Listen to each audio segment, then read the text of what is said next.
नमस्कार दोस्तों, आप सभी का स्वागत है। आपके अपने YouTube चैनल मानव जीवन में दोस्तों लाइफ में सभी आगे बढ़ना चाहते हैं और लाइफ में आगे बढ़ने के लिए हमें रोज ही कुछ नया सीखना चाहिए और आगे बढ़ना चाहिए। तो चलिए आज की प्रस्तुति शुरू करते हैं। श्री शिवाय नमस्तुभयम। दोस्तों, आप सभी लोग जानते हो कि 26 जुलाई 2024 शुक्रवार को है पंचमी तिथि। दोस्तों, पंचमी के दिन का बहुत ही बड़ा महत्व होता है।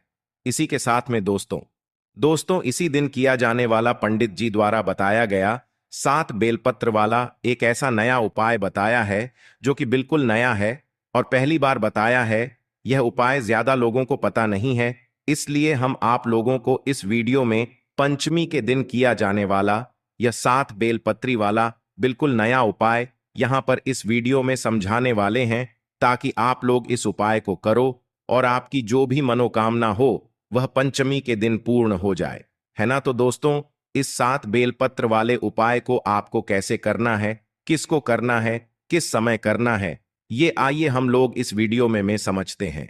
सबसे पहली बात दोस्तों, यह वाला जो उपाय है ना, ये उपाय जो भी व्यक्ति 7 बेलपत्री वाला उपाय पंचमी के दिन कर लेगा, भाई उसकी जो भी मनोकामना होगी वह पूर्ण जरूर होगी। उसके घर में धन समृद्धि जरूर बढ़ेगी, माता लक्ष्मी जी की कृपा जरूर होगी। इस बात का भी आप लोग विशेष रूप से ध्यान रखिएगा। तो चलिए दोस्तों समझते हैं इस पंचमी के दिन किया जाने वाला यह 7 बेलपत्र वाला बिल्कुल नया उपाय, जो कि पंडित जी ने अभी अपनी 7 दिन पहले की कथा में ही यहां पर बताया है। अब दोस्तों, सबसे पहली चीज सीधी सी बात है 7 बेलपत्र वाला उपाय है। तो 7 बेलपत्र तो इस उपाय में हमें जरूरत पड़ेगी ही पड़ेगी। अब उपाय किस समय करना है पहले आप लोग यह समझ लो। तो देखो, उपाय को करने का जो समय है वह सुबह का समय है। किस समय है? प्रातः काल का समय है। लगभग जितना सुबह आप लोग इस उपाय को कर सकते हो उतना जल्दी करना, अन्यथा आप लोग 12 बजे तक भी अगर आप लोग इस उपाय को करोगे तो चल जाएगा। यह वाला उपाय शाम के समय प्रदोष काल में नहीं होगा, इस बात का ध्यान रखना है ना। भले ही आप दिन के समय 12 बजे तक भी अगर आप लोग यह 7 बेलपत्री वाला उपाय कर लोगे तो भी चलेगा, कोई दिक्कत वाली बात नहीं है। और आपको इस उपाय को करने का जो फल है वह भी जल्दी मिलेगा और बहुत बड़ा होकर मिलेगा। तो अब दोस्तों बात आती है कि यह 7 बेलपत्र वाला उपाय पंचमी के दिन करना किसको है। तो यहां पर हम आपको बता दें कि घर में जो माताएं बहनें होती हैं ना, घर की जो बड़ी माताएं बहनें होंगी, उनमें से कोई भी एक माता बहन जो है इस वाले उपाय को कर सकती है। जरूरी नहीं है, घर के सभी सदस्यों को यह वाला उपाय करना जरूरी है। पूरे परिवार का, पूरे घर का अगर कोई एक सदस्य भी इस उपाय को करता है तो पूरे घर परिवार के सदस्य जनों को जो है इस उपाय को करने का फल मिल जाएगा। तो किसको करना होगा? यह उपाय घर की जो बड़ी माताएं बहनें हैं उनको करना होगा। क्या कारण है? क्योंकि घर की माताएं बहनें जो होती हैं वह घर की लक्ष्मी होती है, और जब घर की लक्ष्मी कोई उपाय करती है तो निश्चित सी बात है घर में सुख शांति भी आती है, धन समृद्धि भी आती है और माता लक्ष्मी जी की कृपा भी होती है।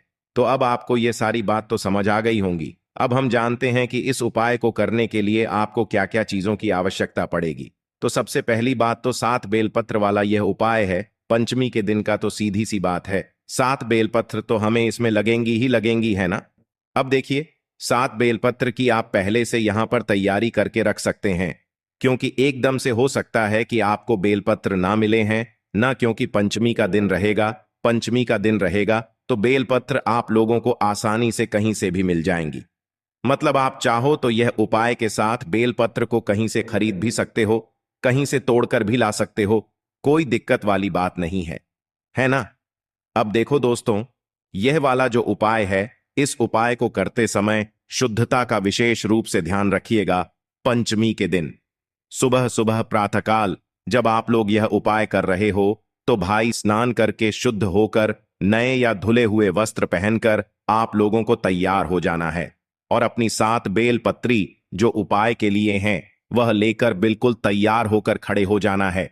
क्योंकि उपाय कैसे करना है वह भी हम आपको यहां पर बता देते हैं। अब देखिए, यह 7 बेलपत्र तो उपाय में होंगी ही होंगी, इसी के साथ में 1 लोटा जल भी आप लोगों को लेना है। वह कहां से लोगे वह हम आपको बताते हैं, पर उपाय दोस्तों यह आपके घर से ही शुरू हो जाएगा और मंदिर में जाकर यह उपाय पूरा होगा। इस बात का भी आप लोग विशेष रूप से ध्यान रखना।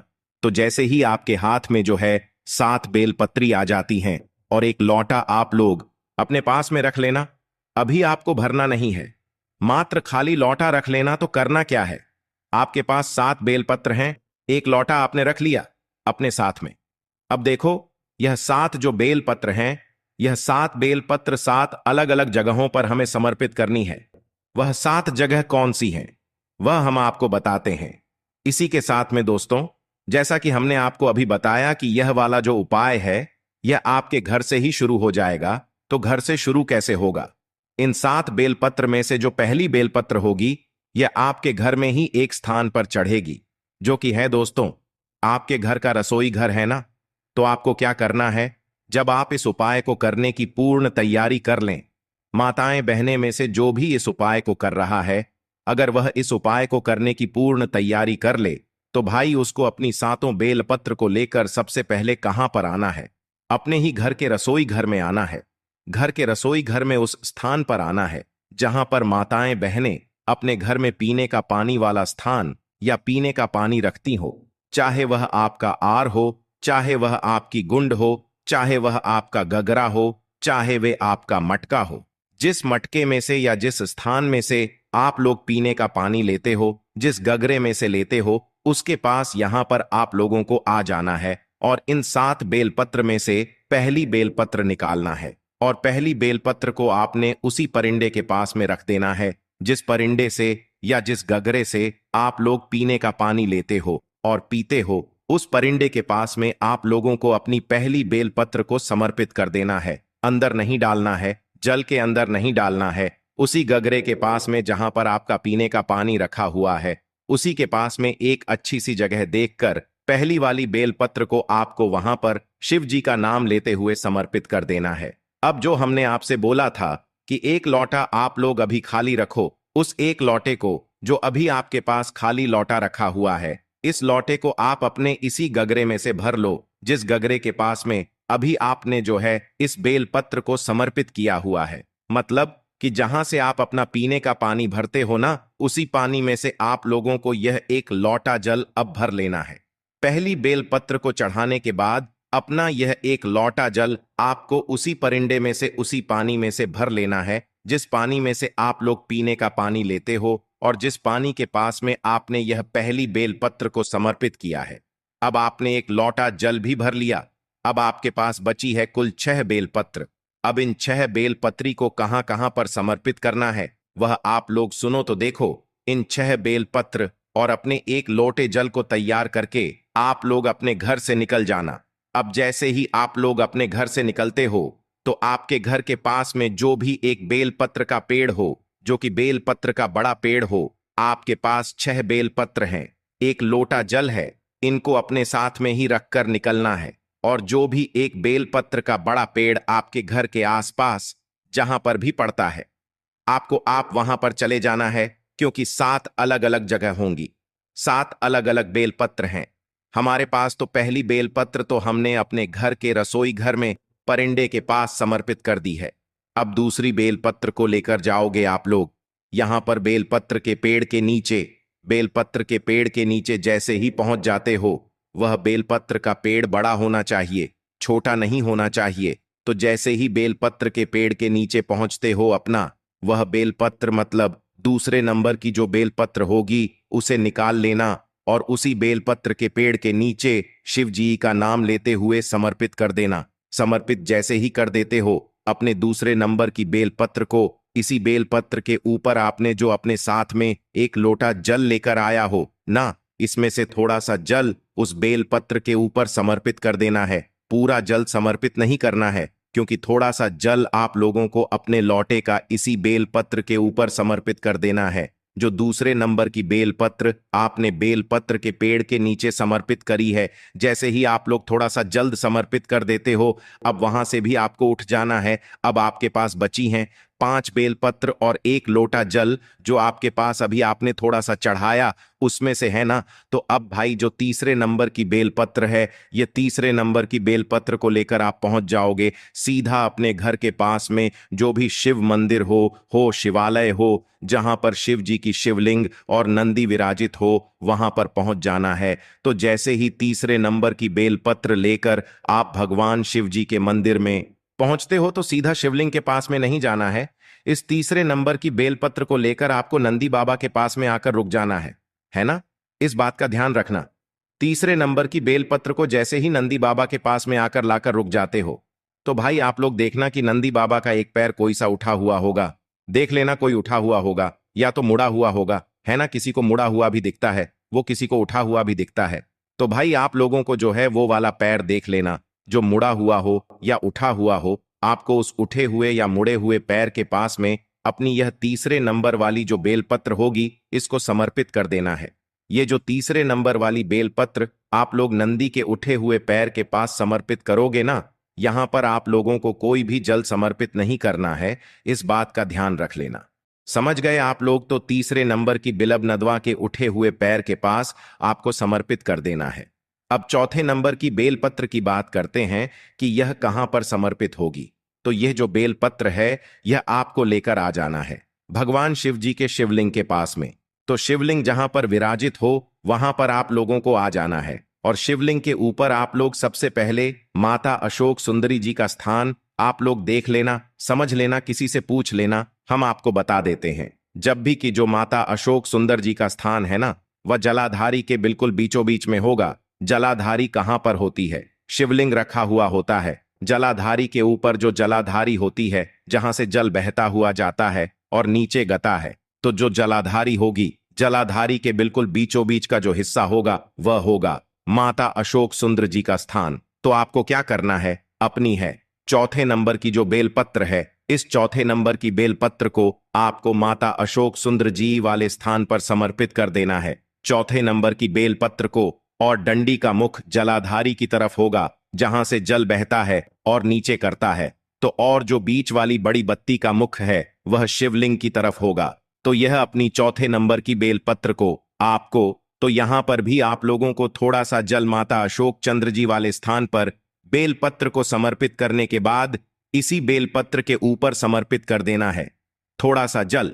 इसके बाद में दोस्तों अब बात करते हैं हम लोग पांचवें नंबर की जो बेलपत्र है उसके बारे में। अब दोस्तों जो 5 नंबर की आपकी बेलपत्र होगी उसे निकाल लेना और इस पांचवें नंबर की बेलपत्र को आपको माता जगदम्बा जी के या पार्वती जी के हस्त कमल पर समर्पित करना है। अब हस्त कमल का आप कहां पर होता है वो भी सुन लो।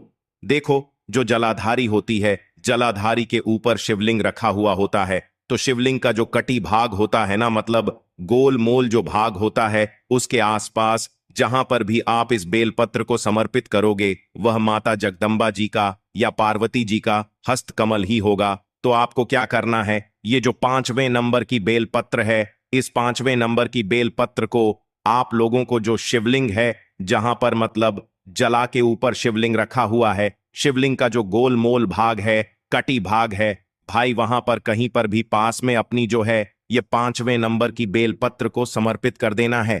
और यहां पर भी आपने उस एक लोटे में से थोड़ा सा जल समर्पित कर देना है। कितना जल समर्पित करना है? थोड़ा सा जल समर्पित कर देना है उसी बेलपत्र के ऊपर जहां पर आपने अभी यह माता जगदम्बा जी के हस्त कमल पर यह बेलपत्र को चढ़ाया है।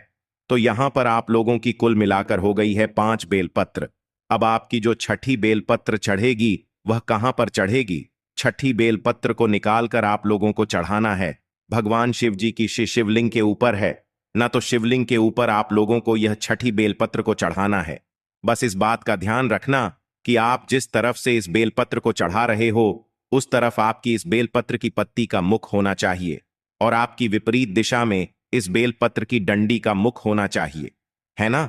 जो बीच वाली बड़ी पत्ती होगी इस पत्ती का मुख आपकी तरफ होना चाहिए। जिस तरफ से भी आप इस बेलपत्र को भगवान शिव जी के शिवलिंग के ऊपर चढ़ा रहे हो, है ना। तो शिवलिंग के ऊपर जैसे ही आप लोग इस बेलपत्र को चढ़ा देते हो तो इसके ऊपर भी, इसी बेलपत्र के ऊपर भी आपको थोड़ा सा जल यहां पर वापस से समर्पित कर देना है ना। कर दिया आप लोगों ने।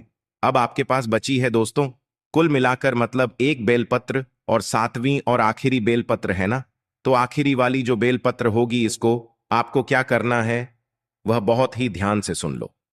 तो देखो, सातवीं वाली जो बेलपत्र है ना, इस साथी वाली बेलपत्र को आपको आपने देखा होगा कि भगवान शिव जी के शिवलिंग के ऊपर एक पात्र टंगा हुआ होता है, जिससे बूंद बूंद करके शिव जी की शिवलिंग के ऊपर जल यहां पर टपकता रहता है, जिसके अंदर शिव जी की 5 बेटियों का स्थान होता है, जया, विष, हारा, श्यामली, बारी, दौत और देव।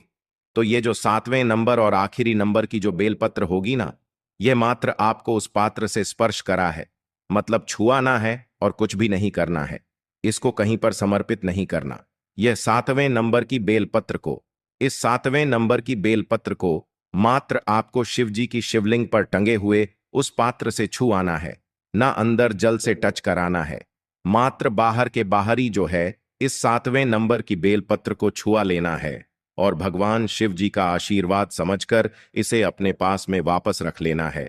और अब आपके लौटे में जितना भी जल बचा हुआ है वह पूरा जल आप इस जल पात्र के अंदर डाल देना, जो कि शिवलिंग के ऊपर बूंद बूंद करके जल टपकता है ना, उसी पात्र के अंदर अपना पूरा जल समर्पित कर देना। अब जैसे ही आप जल समर्पित कर देते हो, उसके बाद में भगवान शिव जी की शिवलिंग के पास में बैठना, अपनी वह मनोकामना आंख बंद करके विनती करके हाथ जोड़कर बोलना, जिस मनोकामना के लिए आप लोग यह वाला उपाय कर रहे हो, धन समृद्धि के लिए कर रहे हो तो वह बोलना, लक्ष्मी प्राप्ति के लिए कर रहे हो तो वह बोलना, या आपका कोई काम रुका हुआ हो, अटका हुआ उस काम के लिए कर रहे हो तो अपना वह काम बोल देना, अपनी कोई भी एक मनोकामना बोल देना।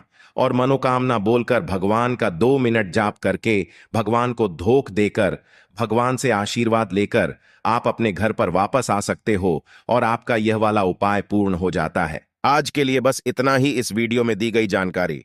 अगर आपको अच्छी लगी हो तो प्लीज हमारे चैनल मानव जीवन को सब्सक्राइब करें, लाइक करें और हमारे वीडियो में अंत तक बने रहने के लिए धन्यवाद।